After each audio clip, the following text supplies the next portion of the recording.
Boas tardes, meus irmãos. O vídeo de hoje vai ser acerca dos papas que não foram grandes coisas. Papas que foram malvados, que foram mesmo maus. Não é? Fiquei sem saber se havia mesmo de fazer este vídeo ou não, não é? Porque há pessoal aí que vai ver este vídeo e vai ser mais uma acha para a fogueira. Porque há pessoas por aí que têm mesmo ódio, não é? Têm mesmo raiva à Igreja Católica e se calhar este vídeo vai ser mais um alento para eles. Mais tipo um alimento para eles, não é? Vai aumentar talvez o ódio deles.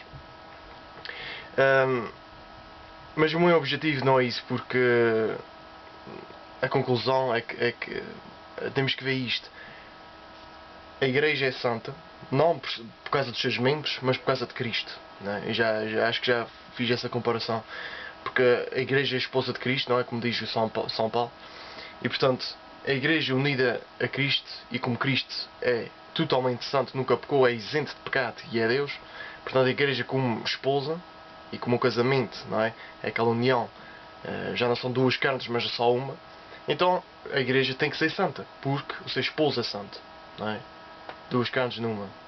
Portanto, não é? A Igreja é santa, isso até diz São Paulo na carta, não sei se é acho que é aos Efésios.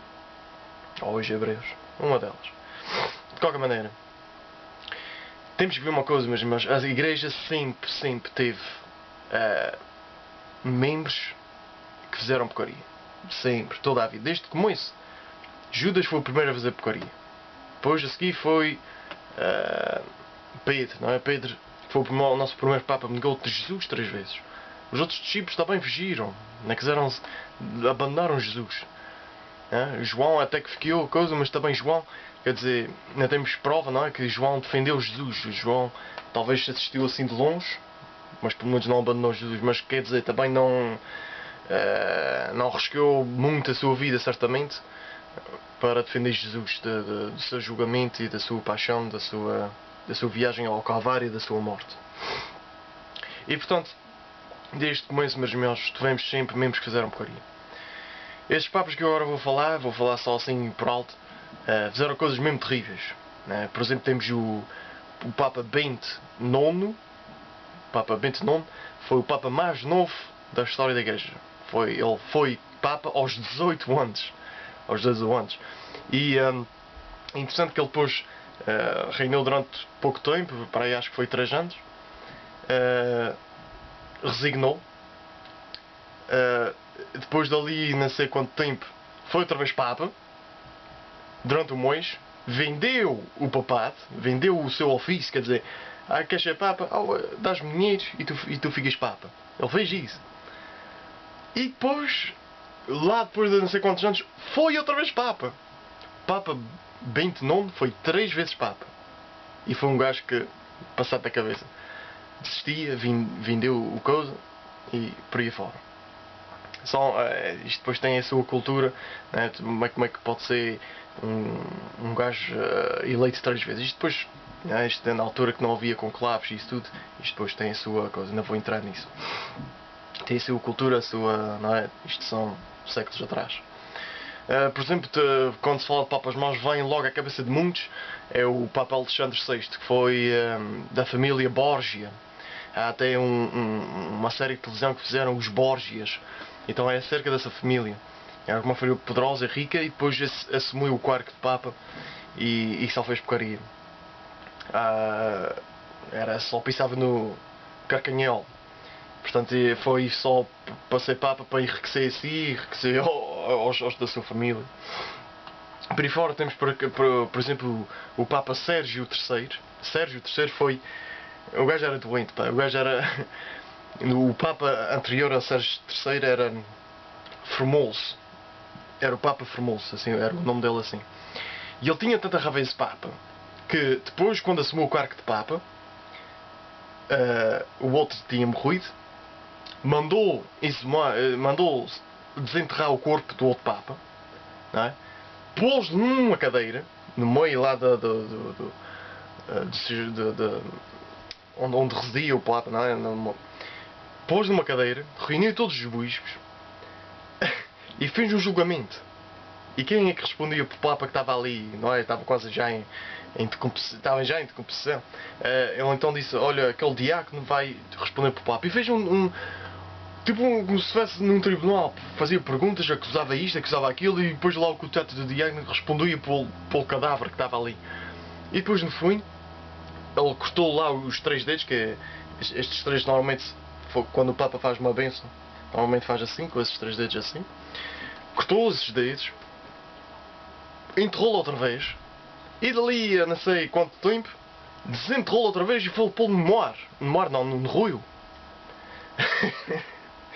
É coisas do Arco da Velha mesmo. É coisas do Arco da Velha. Como é que isto é possível, não é? E depois esse Papa depois foi estrangulado. Dali um mês depois disso tudo acontecer. E ficou assim. Mas vocês estão a ver, há gente até que já matou papas. Papas que mataram outras gentes. Papas que fizeram incestos. Andavam com as filhas, ou com as sobrinhas, ou com as primas, ou com as... não sei o quê. Sei lá, tudo e mais uma coisa que vocês possam imaginar. Houve papas que fizeram. Não tantos, vamos lá dizer, talvez uma dúzia, que foi assim os mais passados da cabeça, para aí uma dúzia deles, que fizeram coisas assim, meias coisas. E é interessante que houve um historiador alemão, e por acaso era protestante, não era católico, e ele fez um estudo, fez a história dos papas, em 34 volumes. Ele depois converteu-se à Igreja Católica, vocês vejam lá. Ele soube essas histórias todas, converteu-se à Igreja Católica porque ele dizia, por este andar, para as coisas que já passaram na Igreja, essa Igreja já não devia ter... já devia ter desaparecido. Com as lideranças, com os pecados que existem nessa Igreja, isso já devia ter acabado. Ele depois concluiu uma coisa. Esta Igreja não é instituição humana, é uma instituição divina. Tem que ser uma instituição divina para poder existir até ao dia de hoje. Porque é impossível à mão humana conseguir, não é? Conseguir que isto ande para a frente sempre.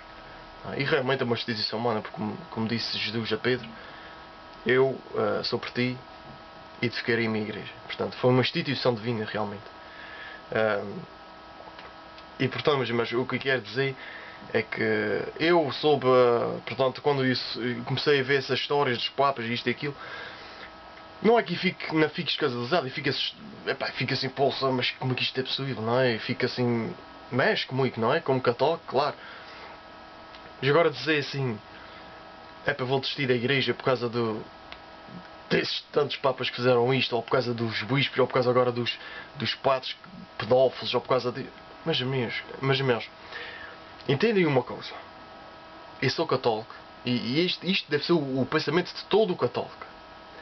A gente tem a nossa fé não é por causa dos padres, não é por causa dos bispos, dos papas. Os pecados são deles, os problemas são deles, Deus os vai julgar. E também há sempre tal coisa. Há sempre tempo para o perdão, não é? Se um padre pedófilo verdadeiramente se arrepender, ainda bem. É dar louvor a Deus. Porque esse padre foi perdoado. Não é? Deus lhe concedeu a absolvição. Não é? É como se nunca tivesse feito. Claro, o mal foi feito, coisa.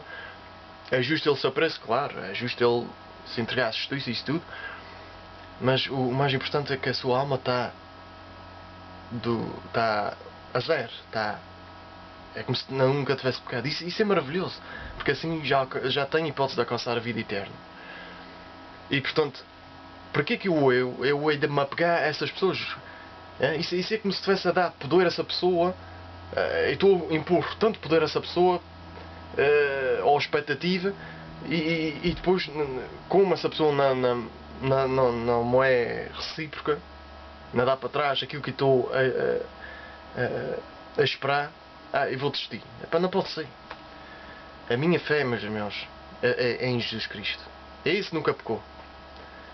Seja o padre mau, seja um padre que vou à paróquia, ele diz uma homilia que preste, que ele seja isto, que ele seja aquilo, que os bispos fazem isto, não me altera nada a minha fé. Não me altera nada a minha fé. Porque a fé, como eu disse, é em Jesus.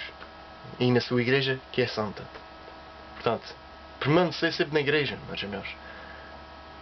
Não estou a dizer para não ficarem escandalizados, é claro que essas notícias perturbam a gente e faz mal, não é? E ainda por cima ao mundo. O mundo está sempre contra a igreja e mais isto aumenta o ódio. Mas o que é que vale?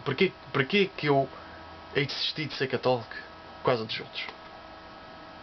Não é? A gente tem que rezar por eles até. Rezar por eles. Quantas vezes a gente sabe apontar o dedo e a gente não sequer reza para essa pessoa? Temos que rezar muito pela igreja, principalmente nestes tempos. Já que o sino dos bispos vi-se ali muita coisa má entre os nossos bispos. Temos que rezar por eles. E temos que seguir em frente. Não podemos deixar que esses pecados grandes influenciem-nos. Ok? E quero que saibam essas coisas, porque depois só alguém vier perguntar: mas os papas assim fizeram isto? E depois? E o que é que tem? É mal? Foi mal? Foi. Mas Nosso Senhor é que vai julgar. Não é? E eu quero rezar por eles. E quero tornar-me mais santo. Quero que não venha com essa... Porque a qualquer altura pode vir a tentação. Tu podes fazer ainda pior. Não é? É isto que a gente precisa ter atenção. Os outros fizeram aquilo lá e nunca vou fazer. Nunca se diz nunca, meus irmãos. Nunca se diz nunca. A gente pode. O diabo vem aqui, diz assim ao ouvido e a gente, pau. Já está. Já estamos a cometer o pecado maior se calhar. Não é? Maior se calhar. Então, temos que estar atentos, meus irmãos. Quando vê gente que acuse coisas acerca do passado da igreja, a gente saiba tentar esclarecer e tentar fazer com que a pessoa veja que isto é normal. A igreja já tem 2000 anos, atravessou por várias culturas, várias mentalidades, não é? Vai tudo assim. Temos é que rezar. Ok? Até para a semana, se Deus quiser.